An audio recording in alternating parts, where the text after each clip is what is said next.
9. Ignition sequence start. 6, 5, 4, 3, 2, 1, 0. All engine running. We have a liftoff. The space race began as a competition formed by the conflict of the Cold War. Over time, it became an example of international compromise and cooperation. The Apollo-Soyuz mission was a formal ending to the competitive space race, and it gave the world a perfect example of international compromise. Konstantin E. Tsiolkovsky was a European scientist who proposed that rockets could reach space in 1903. After his death, the theory was indeed proven, but there was no serious government commitment to test it. During and after World War II, rocket technology became more important than ever. The United States of America and the USSR had been developing nuclear weaponry, and the threat of nuclear war led to a state of geopolitical tension known as the Cold War. Throughout the Cold War, the Soviet Union and the United States were eager to gain weapons superiority, so the two nations gladly used space exploration as an excuse to actively compete against one another.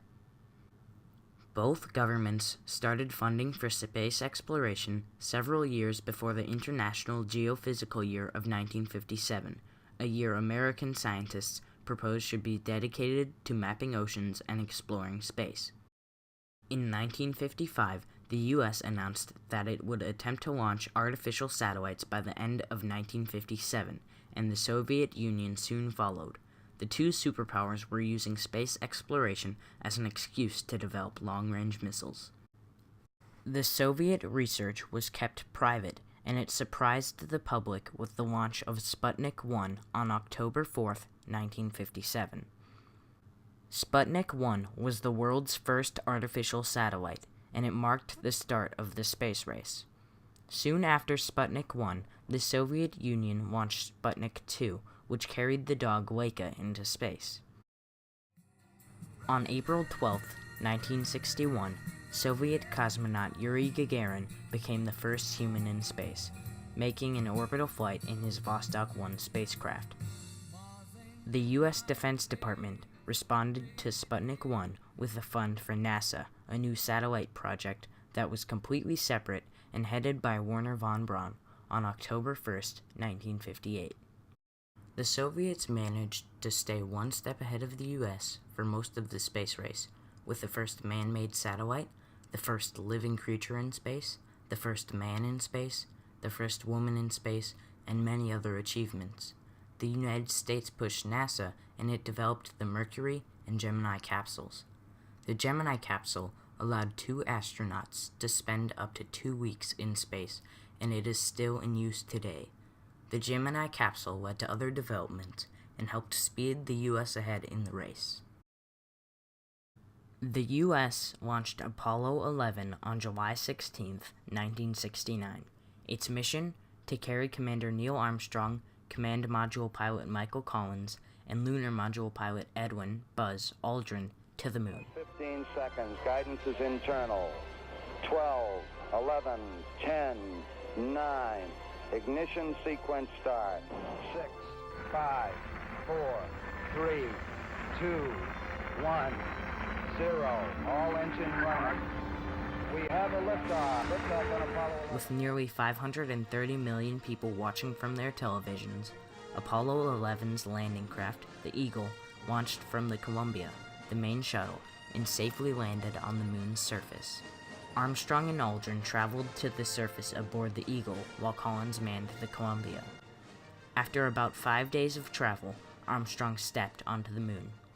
He famously quoted on the first ever moonwalk, "It's one small step for man, one giant leap for mankind." His quote perfectly summarized the effect that the moon landing would have on society. They returned safely back to Earth on July 24th, 8 days after their launch. Even after the United States' successful moon landing, the space race continued for 6 years. The United States ran several more Apollo missions, and the Soviet Union developed Salyut 1, the first ever space station. Around 1970, the start of a compromise began. NASA's Apollo missions were scheduled to end in 1972, but after a few other flights, there would be no opportunities to test new equipment for 5 years. The Soviet Union was struggling to remain the USA's equal in the eyes of the people. These two problems gave the two programs a chance to work cooperatively for the first time ever. On July 15, 1975, Soyuz 19, a Soviet craft, and an Apollo spacecraft launched into orbit. Soyuz 19 was crewed by Alexei Leonov and Valery Kubasov, and the Apollo craft was crewed by Thomas Stafford, Vance Brand, and Thomas Slayton. On July 17, 1975, the 5 explorers and the 2 craft approached each other for docking.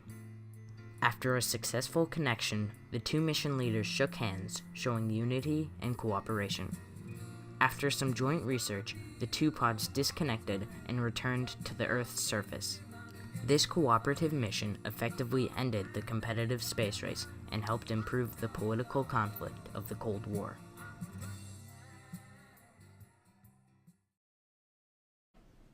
It was the ultimate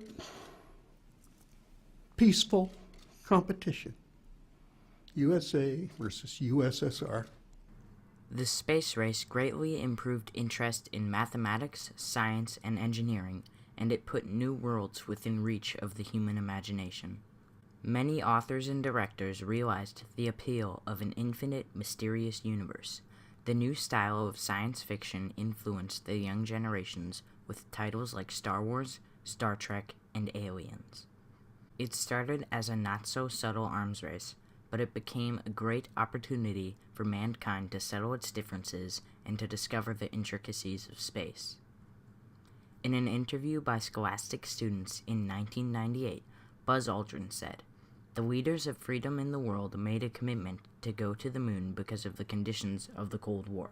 Carrying through on these commitments to reach the moon contributed eventually, I believe, to the end of the Cold War." The Apollo-Soyuz mission drastically improved government relations during the Cold War. It was a great example of the possible cooperation between the two superpowers, and it gave a starting point for political compromises. Without the space race's scientific advancements, the modern scientific community would know next to nothing about space. The Apollo-Soyuz mission led to the Soviet Mir space station, which in turn was a predecessor to the International Space Station. As of January 3, 2018, 230 individuals from 18 different countries have visited the International Space Station, and there is always a Soyuz craft attached to it to be used as an escape pod in an emergency. The Apollo 11 mission led to several other manned moonwalks, and some private companies are researching automated moon landing technology. The improved government relations allowed for the disassembling of nuclear stockpiles in the Soviet Union and the US and slowed the rampant nuclear weapon development that was so common after World War II. It was intense, and it did allow to both sides to take the high road with the objectives of science and learning and exploration. Eventually, it provided a mechanism for engendering cooperation between former adversaries. The space race started as a show of power and scientific superiority during the Cold War, but it became much more than an arms race over its course. Both governments poured resources into their space programs, and they each had great scientific accomplishments. The US put men on the moon, and the Soviet Union built Mir, the first successful space station.